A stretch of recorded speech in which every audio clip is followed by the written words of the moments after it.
Assalamualaikum warahmatullahi wabarakatuh. Apa kabar anak-anak? Semoga kalian dalam keadaan sehat walafiat.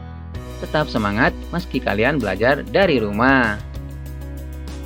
Hari ini kita akan mempelajari materi ciri tumbuhan dan habitatnya. Materi ini termasuk kelas 6, tema 2, subtema 1, muatan IPA.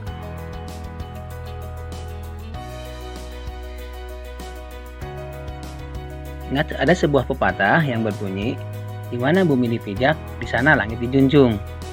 Ini artinya, apabila kita berada di tempat yang baru, maka kita perlu menyesuaikan diri dengan keadaan setempat, agar kita bisa diterima dan hidup berdampingan dengan damai. Hal ini juga berlaku pada tumbuhan. Agar keberlangsungan hidupnya terjamin, maka tumbuhan harus melakukan adaptasi sesuai kondisi lingkungan atau habitatnya. Tadi ada dua kata, yaitu adaptasi dan habitat. Apa itu adaptasi? Berdasarkan Kamus Besar Bahasa Indonesia, adaptasi itu ada artinya penyesuaian terhadap lingkungan. Sedangkan beradaptasi maksudnya adalah menyesuaikan diri. Dikaitkan dengan tumbuhan, berarti tumbuhan beradaptasi dengan lingkungannya. Berarti tumbuhan menyesuaikan diri dengan lingkungannya. Apa sih tujuan tumbuhan beradaptasi? Setidaknya, tujuan tumbuhan beradaptasi ada 3. Yang pertama, untuk mempertahankan hidupnya. Yang kedua, untuk mendapatkan makanan. Dan yang ketiga, untuk melindungi diri dari pemangsa. Kemudian, habitat. Apa itu habitat? Merujuk kepada Kamus Besar Bahasa Indonesia, habitat adalah tempat tinggal khas bagi seseorang atau kelompok masyarakat. Sedangkan di sini kaitannya adalah tentang tumbuhan, biologi, yaitu tempat hidup organisme tertentu, tempat hidup yang alami bagi tumbuhan dan hewan. Kita gunakan pengertian habitat nomor 2.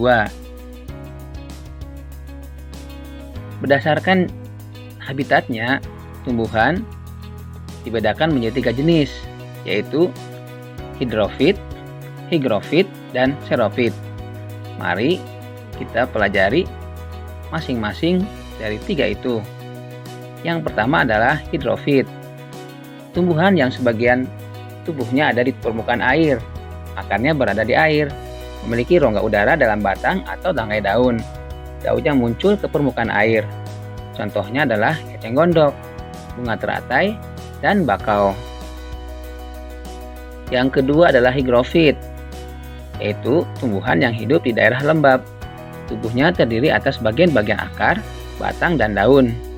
Batangnya pada umumnya tidak tampak karena terdapat di dalam tanah.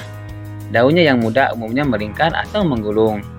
Contohnya tumbuhan paku, tumbuhan daun ungu, lumut, tumbuhan daun kemunting. Yang ketiga yaitu xerofit. Xerofit adalah tumbuhan yang hidup di daerah yang kering. Tumbuhan ini memiliki daun yang tebal, sempit, dan terkadang berubah bentuk menjadi bentuk duri, sisik, atau bahkan tidak mempunyai daun. Batangnya tebal dan mempunyai jaringan untuk menyimpan air. Akarnya panjang. Contohnya adalah lidah buaya. Tanaman atau bunga lidah buaya kalian tahu kan? Bukan lidah buaya dari buaya yang hewan ya. Kemudian yang kedua adalah kaktus. Ada juga lidah mertua dan pohon kurma. Baik anak-anakku, selanjutnya apa ciri khusus tumbuhan dan habitatnya? Kita akan ambil beberapa tumbuhan. Yang pertama adalah bunga bangkai. Kalian bisa lihat gambarnya bunga bangkai. Sesuai dengan namanya, bunga ini tak hanya memiliki ciri khusus dengan bentuk yang unik, namun juga memiliki bau yang menyengat dan tidak enak. Aroma ini memiliki fungsi untuk menjauhkan bahaya dari bunga dan digunakan untuk merangsang serangga dalam penyerbukan. Yang kedua yaitu bunga teratai. Ciri khusus bunga teratai adalah daunnya yang lebar dan tipis, serta batang dan akar yang berongga-rongga. Hidupnya di dalam air atau lumpur. Rongga-rongga pada akar dan batang teratai berfungsi untuk membawa oksigen ke batang dan akar. kemudian membantu untuk bernapas. Nomor 3, yaitu kaktus. Tumbuhan ini memiliki daun yang ditumbuhi banyak duri. Duri-duri itu berfungsi untuk mengurangi penguapan. Hal ini membuat kaktus bisa bertahan hidup di daerah kering. Hati-hati ya, jangan dipegang, soalnya berduri. Bisa melukai. Berikutnya adalah bunga mawar. Bunga mawar merah. Ros. Mawar memiliki batang yang dipenuhi dengan duri tajam. Apa ini fungsinya? Fungsinya untuk melindungi dirinya dari berbagai macam serangan musuh. Sedangkan bunga mawar memiliki fungsi menarik perhatian serangga untuk membantu dalam proses penyerbukan. Lihat warnanya ya, supaya menarik perhatian dari serangga. Yang kelima adalah bambu. Pring. Bambu memiliki bulu yang halus dan gatal jika kalian sentuh. Bulu-bulu itu akan menjaga si bambu dari musuh yang ingin merusaknya. Kemudian putri malu. Ini adalah nama tumbuhan. Putri malu memiliki ciri khusus. Apa? Yaitu daunnya akan mengatup jika disentuh. Dahannya halus, bercabang, dan berduri tajam. Duri-duri pada putri malu berfungsi untuk melindungi diri dari hewan herbivora yang akan memakannya. Berikutnya adalah kantong semar. Tumbuhan ini memiliki ciri khusus dengan kantong yang di dalamnya. Apa sih isinya? Isinya adalah cairan. Cairan untuk apa? Untuk menangkap serangga. Berikutnya adalah anggrek. Siapa ini yang suka tanaman anggrek? Anggrek merupakan tumbuhan epifit yang hidup dengan cara menumpang pada tumbuhan lain agar bisa mendapatkan sinar matahari.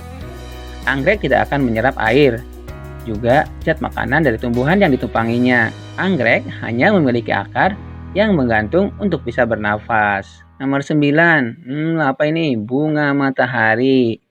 Ciri khusus dari tumbuhan bunga matahari adalah bunganya yang selalu mengikuti ke arah matahari, sehingga tumbuhan ini disebut dengan bunga matahari. Nomor 10 adalah pohon bakau atau tanaman bakau. Bakau biasanya tumbuh di pesisir laut. Akarnya ada di air. Bakau mempunyai akar yang memiliki fungsi untuk melindungi diri pada saat pasang dan ombak datang. Selain bisa menghasilkan oksigen, pohon bakau juga bisa untuk menahan tsunami. Jika ada terjadi tsunami, bakau menyesuaikan diri dengan cara melakukan penyaringan garam yang berada di air dan mengeluarkan garam melalui batangnya. Kemudian yang 11 adalah eceng gondok. Perhatikan gambar eceng gondok ini. Karena eceng gondok hidup di permukaan air, maka cara untuk bertahan hidup adalah dengan cara memiliki batang yang dapat menggelembung agar bisa mengapung di atas air. Untuk materi berikutnya yaitu cara tumbuhan menyesuaikan diri dan cara tumbuhan melindungi diri. Saksikan video berikutnya nanti ya. Oke, demikianlah anak-anakku. Terima kasih kalian sudah menyaksikannya. Dan jangan lupa klik subscribe channel YouTube Muhammad Mas'ud. Assalamualaikum warahmatullahi wabarakatuh.